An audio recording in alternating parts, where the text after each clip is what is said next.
Hello, welcome back foodie ಜೋನ್ಗೆ.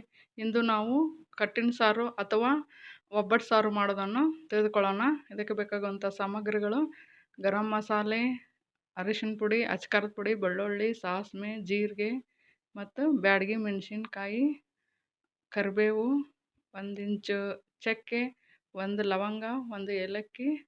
ನಾನಿಲ್ಲಿ ಅರ್ಧ tea spoon ಮೆಂತ್ಯ ಕಾಳು ತೆಗೆದುಕೊಂಡಿದ್ದೇನೆ ಮತ್ತು 1 ಟೀ ಸ್ಪೂನ್ ಧನಿಯಾ ಕಾಳನ್ನು ತೆಗೆದುಕೊಂಡಿದ್ದೇನೆ.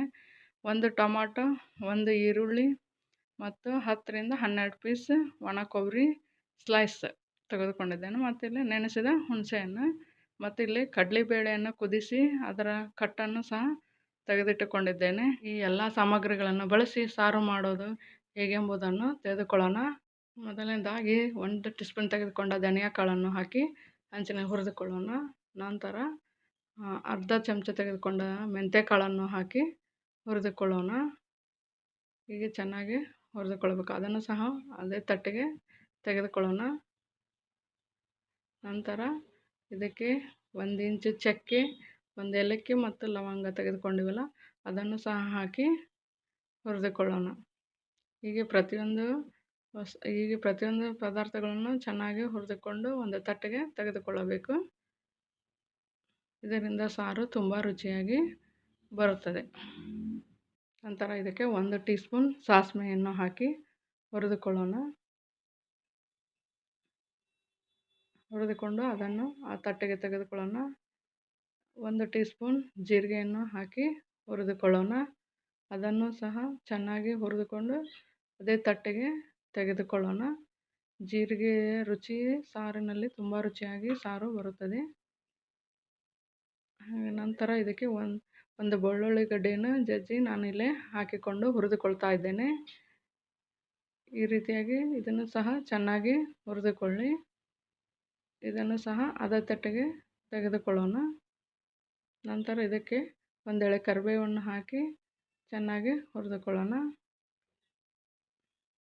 ಅದನ್ನು ಸಹ ಅದೇ ತಟ್ಟೆಗೆ ತೆಗೆದುಕೊಳ್ಳೋಣ. ಇದಕ್ಕೆ ಉದ್ದಗೆ ಹೆಚ್ಚಿದ ಈರುಳ್ಳಿಯನ್ನು ಒಣ ಕೊಬ್ಬರಿಯನ್ನು ಹಾಕ್ತಾ ಇದ್ದೇನೆ ನಾನಿಲ್ಲಿ. ಅದನ್ನು ಸಹ ಚೆನ್ನಾಗಿ ಹುರಿದುಕೊಳ್ಳೋಣ. ಈ ರೀತಿ ಆಗಿದರೆ ಸಾಕು. ನಂತರ ಇದಕ್ಕೆ ಉದ್ದಗೆ ಹೆಚ್ಚಿದ ಈರುಳ್ಳಿಯನ್ನು ಹಾಕ್ಕೊಳ್ತಾ ಇದ್ದೇನೆ. ಅದಕ್ಕೆ ಒಂದು ಅರ್ಧ ಟೀ ಸ್ಪೂನ್ ಎಣ್ಣೆಯನ್ನು ಹಾಕಿ ಹುರಿದುಕೊಳ್ಳಿ. ಇದರಿಂದ ಈರುಳ್ಳಿ ಬೇಗ ಬೇಯುತ್ತದೆ, ಸಮಯವೂ ಸಹ ಉಳಿತಾಯವಾಗುತ್ತದೆ. ಇದೆಲ್ಲ ಸಾಮಗ್ರಿಗಳನ್ನು ನಾನು ತೆಗೆದುಕೊಂಡ ಸಾರಿನ ಪ್ರಮಾಣಕ್ಕೆ ತಕ್ಕಂತೆ ಎಲ್ಲ ಪದಾರ್ಥಗಳನ್ನು ತೆಗೆದುಕೊಂಡಿದ್ದೇನೆ. ನೀವು ಸಹ ನಿಮ್ಮ ಸಾರಿನ ಪ್ರಮಾಣಕ್ಕೆ ತಕ್ಕಂತೆ ಎಲ್ಲ ಪದಾರ್ಥಗಳನ್ನು ತೆಗೆದುಕೊಳ್ಳಿ. ಈ ರೀತಿಯಾಗಿ ಚೆನ್ನಾಗಿ ಕೆಂಪಗೆ ಆಗುವವರೆಗೆ ಹುರಿದುಕೊಳ್ಳಿ. ಆನಂತರ ಇದನ್ನು ಸಹ ತೆಗೆದುಕೊಳ್ಳಿ. ನಂತರ ಇದಕ್ಕೆ ಬ್ಯಾಡಗಿ ಮೆಣಸಿನ್ಕಾಯನ್ನು ಹಾಕಿ ಹುರಿದುಕೊಳ್ಳೋಣ. ಈ ಬ್ಯಾಡಗಿ ಮೆಣಸಿನ್ಕಾಯನ್ನು ನಾವು ಇದಕ್ಕೆ ಸಹ ಅರ್ಧ ಚಮಚ ಎಣ್ಣೆಯನ್ನು ಹಾಕಿ ಹುರಿದುಕೊಳ್ಳಿ. ಈ ಬ್ಯಾಡಗಿ ಮೆಣಸಿನ್ಕಾಯನ್ನು ನಾವು ನಮ್ಮ ಹೊಲದಲ್ಲೇ ಬೆಳೆಯುತ್ತೇವೆ. ನಾವೇ ಸಹ ನಮ್ಮದು ಹೊಲ ಇರೋದ್ರಿಂದ ನಮ್ಮ ಹೊಲದಲ್ಲೇ ಬೆಳೆದಂಥ ಮೆಣಸಿನ್ಕಾಯಿ ಇವು. ನಂತರ ಇದಕ್ಕೆ 1 ಟೊಮಾಟೊಯನ್ನು ಹೆಚ್ಚಿಕೊಂಡಿದ್ವಲ್ಲ ಅದನ್ನು ಹಾಕಿ ಸ್ವಲ್ಪ ಎಣ್ಣೆ ಹಾಕಿ ಹುರಿದುಕೊಳ್ಳೋಣ. ಈ ಎಲ್ಲ ಪದಾರ್ಥಗಳನ್ನು ಅದೇ ತಟ್ಟೆಗೆ ತೆಗೆದುಕೊಳ್ಳೋಣ. ಆರಿದ ನಂತರ ಇದಕ್ಕೆ ಮಿಕ್ಸಿ ಜಾರ್ಗೆ ಹಾಕಿಕೊಳ್ಳೋಣ. ಈ ಮಿಕ್ಸಿ ಜಾರ್ಗೆ ನಾನು ಅರ್ಧ ಬಟ್ಲು ಕಡಲೆಬೇಳೆ, ಕುದಿಸಿದ ಕಡಲೆಬೇಳೆಯನ್ನು ಹಾಕಿಕೊಂಡಿದ್ದೇನೆ. ಏಕೆಂದರೆ ಇದರಿಂದ ಸಾರು ತಿಕ್ಕಾಗಿ ಬರುತ್ತದೆ. ಹಾಗಾಗಿ ನಾನಿಲ್ಲಿ ಅರ್ಧ ಕಪ್ ಕುದಿಸಿದ ಕಡಲೆಬೇಳೆಯನ್ನು ಹಾಕಿಕೊಂಡಿದ್ದೇನೆ. ಮತ್ತು ಈ ಹುರಿದ ಎಲ್ಲ ಪದಾರ್ಥಗಳನ್ನು ಹಾಕಿಕೊಂಡು ಇದನ್ನು ರುಬ್ಬಿಕೊಳ್ತಾ ಇದ್ದೇನೆ. ಹೀಗೆ ಮಸಾಲನ್ನು ರೆಡಿ ಮಾಡ್ಕೊಳ್ಳೋಣ. ನಂತರ ಒಂದು ಪಾತ್ರೆಗೆ 2 ಚಮಚ ಎಣ್ಣೆ, ಸ್ವಲ್ಪ ಸಾಸಿವೆ ಮತ್ತು ಸ್ವಲ್ಪ ಜೀರಿಗೆ ಹಾಕಿಕೊಳ್ಳೋಣ. ಇದು ಚಿಟಪಟ ಅಂದ ನಂತರ ಇದಕ್ಕೆ ಒಂದು ಜಜ್ಜಿದ ಬೆಳ್ಳುಳ್ಳಿಯನ್ನು ಹಾಕಿಕೊಂಡು ಇದನ್ನು ಕೆಂಪಗೆ ಹುರಿದುಕೊಳ್ಳೋಣ. ಈ ಬೆಳ್ಳುಳ್ಳಿ ಕೆಂಪಗಾದ ನಂತರ ಇದಕ್ಕೆ ಈ ರೀತಿ ಬೆಳ್ಳುಳ್ಳಿ ಇಷ್ಟು ಕೆಂಪಗಾದ ನಂತರ ಇದಕ್ಕೆ 1 ಎಳೆ ಕರಿಬೇವನ್ನು ಸೇರಿಸ್ಕೊಳ್ತಾ ಇದ್ದೇನೆ. ಅದನ್ನು ಸಹ ಸ್ವಲ್ಪ ಎಣ್ಣೆಯಲ್ಲಿ ಹುರಿದುಕೊಳ್ಳೋಣ.